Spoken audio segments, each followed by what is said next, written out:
Le leadership biblique n'est pas la domination, mais l'influence par le service. Un musicien leader inspire et élève les autres, cherchant la gloire de Dieu et non la sienne. Very important. Ni ukuvuga iyo tuvuze uburongozi, uburyo bibiri twigisha, twifatiye kuri iki cyanditse twasomye, bidufasha iki? Bidutahuza neza ko iyo tuvuze umu leader, musicien, selon la Bible, si umuntu aganza abandi, si umuntu ari à la domination, aganza abandi abagendera ku mitwe. Ahubwo ni umuntu azana influence mu buryo bwo kubakorera, apara gukoregwa. Turi kumwe? Un musicien leader inspire et élève les autres. Umu musicien w'umurongozi afasha abandi kandi abera icyitegererezo cyiza abandi, aba une source d'inspiration nziza ku bandi, kandi ikimugaragarako cyangwa motivation yiwe ya mbere no kubona icubahiro cy'Imana kigaragara mu byo ariko arakora byose gusumba icubahiro ciwe. Turi kumwe?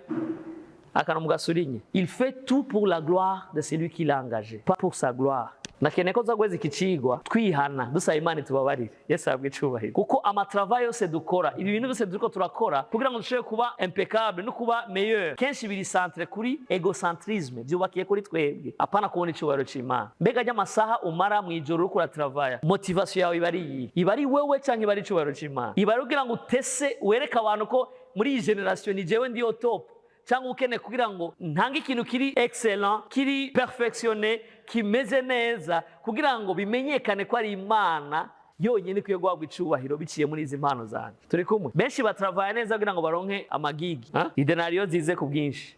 Pako ba system mwa hivi, pako batere mwa hivi. Ujya niwe nkeneye muri live recording yanjye. Ugatravaya motivation yawe kugira ngo uje ahantu abantu bose bakurondera bakubona. Niba ndafise iyo motivation, ndazi ntimoduza hejuru ariko ndazi ko twese niko tumeze. Vuga ati Imana dufashe.